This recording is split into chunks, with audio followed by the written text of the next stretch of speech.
Chapter 3. Movie Night. The next day goes by and the time is around 11 p.m. Eliza breathes a huge sigh and slams her head on the pillow in complete boredom, with all her attempts to go to sleep being futile. After spending some time deciding whether it would be a good idea or not, she gets up and begins to make her way outside to Kuroski's front door. With fear of rejection, she begins to lightly knock on the door. A few seconds go by and Eliza begins to lose all hope and start to think that maybe it was a bad idea and that she should have never tried. Suddenly, just after she turns around and walks the other way, she hears a creak of a door. She swiftly turns around and sees Kuroski with his glasses on, as if he were reading a book. "Hey, it's surprising seeing you this late. Do you need anything?" he says with a light voice, a voice that made all of Eliza's anxiety vaporize when she heard it. Eliza breathed a huge sigh of relief, happy that her journey here was not a useless one. Well, I was just wondering if you wanted to do something. She says in a rather quiet tone she is embarrassed to ask. I just wasn't able to sleep and I was wondering if you're also awake. It's okay if you don't want.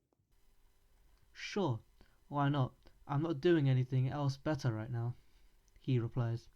Eliza's face glows up, along with her eyes. Such an unexpected answer was shocking for her. "Are you just going to stand outside? Come inside." Oh yeah, sure. Eliza sat down on the sofa and began to perform a thinking stance, making sure to make the best choice. "So, what do you have in mind doing?" asked Kuroski. Tell me, Kuroski, what type of movies are you into? She says, still resting her head on her hand. "Well, I did once watch this romance movie called A Fault in Our Constellations.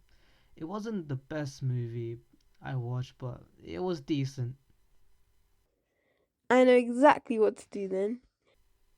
Slamming the side of her fist onto the palm of her hands, You just give me a moment. I'll be right back. Eliza immediately stormed out of his apartment, leaving Kuroski dumbfounded. 5 minutes later, Eliza makes a return, carrying a cube-shaped box in her hand. The box was small, only capable of fitting a few movies into it, yet Eliza was still enthusiastic about sharing the contents of the box.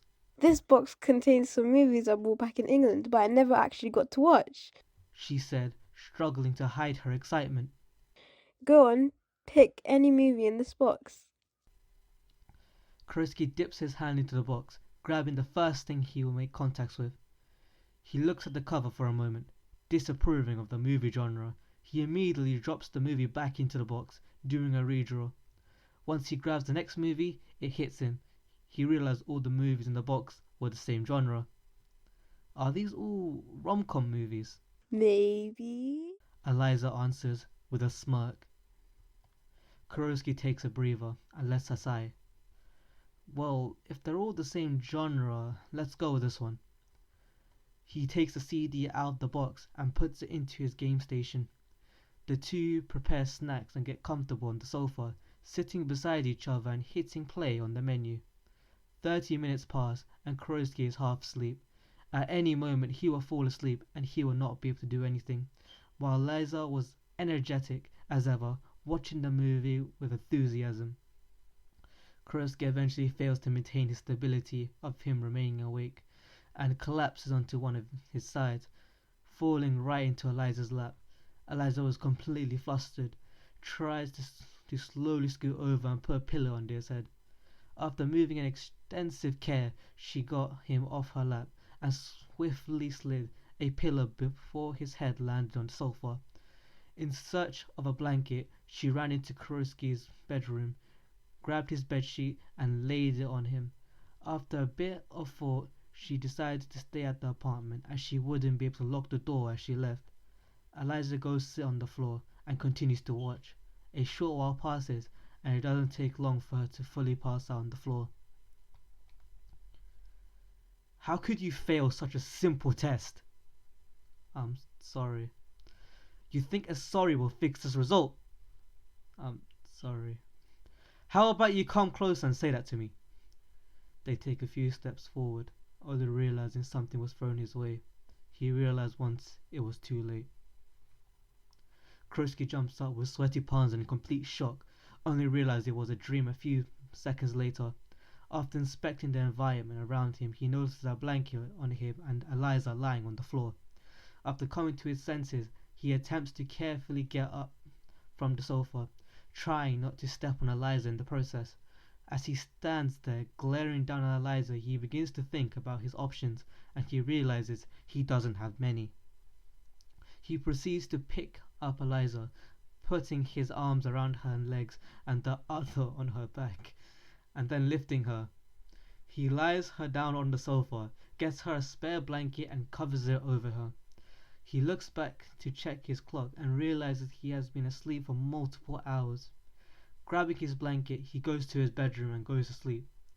The next morning comes around and Eliza wakes up in complete surprise, looking around rapidly as Kurosky watches from the distance in his kitchen. "Good morning. Looks like you're awake," says Kurosky with a smile on his face. "Want breakfast?" I mean, sure, I guess. she mutters, blushing hard in the process. After Kurosky finishes the food preparations, he prepares the plates, laying them gently on the table. Eliza begins to be helpful and begins cleaning up Kurosky's living room.